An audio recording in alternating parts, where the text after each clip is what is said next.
तमाम छात्र जो हैं पटना के गर्दनी बाग में आज बीपीएससी सत्याग्रह पे उतरे। एक तरफ गांधी जी जो है सत्याग्रह पे उतरे थे, तो दूसरी ओर आज बीपीएससी के तमाम छात्र जो हैं वो सत्याग्रह पे उतर आए हैं। लेकिन सवाल ये उठता है कि आयोग अभी भी छात्रों की बात क्यों नहीं मान रहा है। एक तरफ बीपीएससी 17वीं में जिस तरीके से धांधली की खबरें निकल कर आई, तो आयोग कहता है कि 4 लाख बच्चों का फिर से हम री एग्जाम क्यों लें, जब 40 की करते। तमाम छात्र नेता हमारे साथ मौजूद है। सौरभ, आयोग ने कहा है कि परीक्षा रद्द नहीं होगी, सिर्फ एक सेंटर की परीक्षा रद्द। देखिए आयोग क्या कह रही है ना, इस बात से हम लोग भी वाकिफ हैं। आयोग ये भी बता दे कि 12:30 बजे तक प्रश्न पत्र लोगों को मुहैया क्यों नहीं आए। वो छात्र अपने घर से प्रश्न पत्र लेकर आते हैं परीक्षा देने। क्या 11:55 पर आपको प्रश्न पत्र क्वेश्चन बुकलेट और आंसर शीट दोनों उपलब्ध कराना था। पूरी आयोग व्यवस्था जो है वो नाकाम हो चुकी है। उनके हाथ से सारा कुछ निकल चुका है। शिक्षा माफिया, कोचिंग माफिया की सारी व्यवस्था उनके हाथ में चली गई है। आयोग बता दें कि जब परीक्षा आप लेना नहीं चाह रहे हैं, आपके हाथ में जो चीज़ थी उसको आप कराना नहीं चाह रहे हैं, छात्रों को दिग्भ्रमित कर रहे हैं, छात्रों को कह रहे हैं कि अराजक तत्व छात्र खुद है। अरे भाई आप बताइए ना भाई कि कौन सा अराजक तत्व परीक्षा केंद्र पर, सारा अराजक तत्व परीक्षा केंद्र पर ही मौजूद हो गया। छात्रों पर निगरानी भी रखी जा रही है। हाँ, वो रखे ना निगरानी। पेपर लीक पर निगरानी नहीं हो पाया। TRE 2 पर पेपर लीक हुआ, उस पर आपको कोई मंतव्य नहीं आया। TRE 3 पर शिक्षा माफिया आप रंजीत रजक को गिरफ्तार नहीं कर पाए। आप कहते हैं कि संजीव मुखिया, अरे संजीव मुखिया का भी मुखिया है। अगर हिम्मत है तो CBI इंक्वायरी की डिमांड आप पूरा कर दीजिए मुख्यमंत्री जी, तब दूध का दूध पानी का। पूरी बीपीएससी, सारा कुकृत बीपीएससी के अंदर से चल रहा है।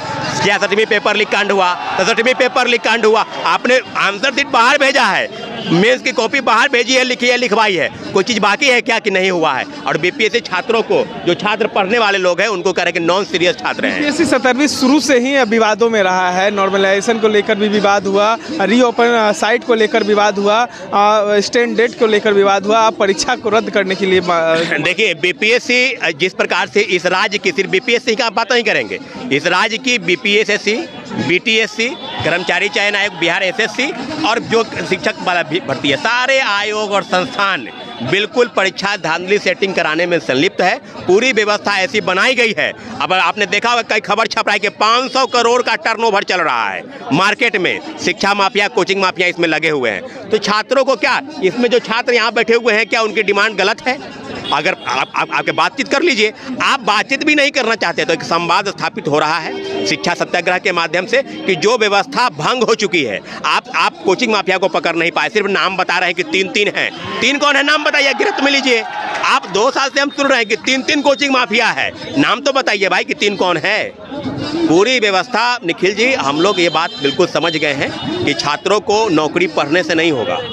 पढ़ने से भी होता अगर, तो कई लोगों का नौकरी जो है ना पैसे के दम पर उनको बहाली हो जाए। पूरी व्यवस्था ऐसी बनाई गई है कि आप परीक्षा देते देते आपका उम्र 20 से 30 और 30-40 हो जाएगा, आपको नौकरी नहीं मिलेगी। सवाल है कि हर परीक्षा में धांधली क्यों हो जाती है? क्या सरकार के पास वैकेंसी नहीं है, इसीलिए इसको जो लंबित रखने की कोशिश की जाती है? नहीं, धांधली होती नहीं है, धांधली करवाई जाती है। व्यवस्थाएं ऐसी बनी है। क्या प्रश्न पत्र आपको सही तरह, एक आपने देखा कि चुनाव के दौरान एक EVM मशीन को स्ट्रांग रूम तक बखूबी पहुंचाया जाता है, और आप परीक्षा केंद्र के अंदर क्या नहीं बढ़ते गए, सिस्टम फेलियर है। आप ऐसी व्यवस्था बना कर रखें कि छात्रों को आंदोलन की व्यवस्था हो जाती है। हम लोग कोई शौक नहीं लगा हुआ है, हम लोग के पास मजबूरी है, और मजबूरी के माध्यम से हम लोग आंदोलन के माध्यम से मुख्यमंत्री जी से आग्रह करेंगे कि हमारी मांग जायज है। एक शिफ्ट में और री एग्जामिनेशन कराने की मांग हम लोग की। चलिए, छात्र नेता थे हमारे साथ। देखिए, छात्रों के मानसिक जो है वो भी असर हो रहा है। ऐसी घटनाएं होती हैं तो क्या आप लोग की मानसिक स्थिति भी ठीक हो पाती है? क्योंकि बार बार बिहार की स्थिति जो है, परीक्षाएं लीक हो जाती हैं। सर, यही तो हम लोगों की मांग थी।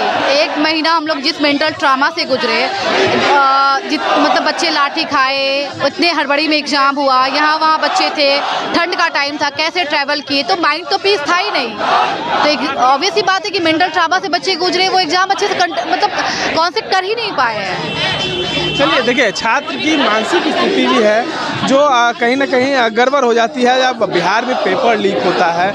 आयोग जो है लगातार छात्रों के हित में खड़ा नहीं होता है। और देखिए, कोई आम एग्ज़ाम नहीं है, इससे कई लोगों जो है जिला के पदाधिकारी बनेंगे, लेकिन जब जिला में पदाधिकारी बनने के क्रम में इतनी संघर्ष करना पड़ेगा, इन लोगों को सत्याग्रह करना पड़ेगा, तो क्या होगा बिहार का और क्या होगा बिहार की व्यवस्था का जब छात्र जो है इतने संघर्ष कर जिला के पदाधिकारी बनेंगे।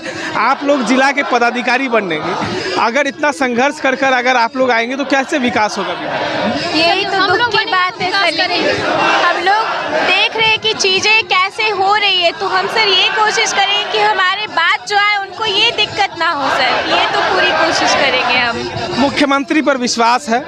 अभी तक तो है, अभी तक तो लगता है पूरा। मुख्यमंत्री आप लोग की सुनेंगे? हाँ सुनेंगे सर, क्यों नहीं। आयोग नहीं सुन रहा है? नहीं, आयोग से तो कोई उम्मीद ही नहीं है, वो सुनेंगे तभी हम लोग। आयोग नहीं सुन, नहीं आयोग नहीं सुन सकते। तो अंदर सत्याग्रह पे क्यों बैठे? फ्री एग्जाम के लिए सर बैठे हैं कि फिर से हम लोग को जहाँ धांधली हुई तो आयोग ने कहा जांच हुई है, बाकी सेंटरों पे धांधली नहीं हुई है, एक सेंटर पे धांधली उसकी रद्द कर दी गई है। क्योंकि उनके नजरों में बापू परीक्षा परिषद ही नजर में आया, बाकी सेंटर नजर में नहीं है। धांधली तो हर जगह हुई है, चाहे थोड़ा या बहुत, सब जगह हुई है। अब बापू परीक्षा परिषद में बहुत ज्यादा बच्चे, 2-3 जिले में मतलब कई बच्चे आएंगे, ठीक ना, तो इसलिए री एग्जाम हम चाह रहे हैं।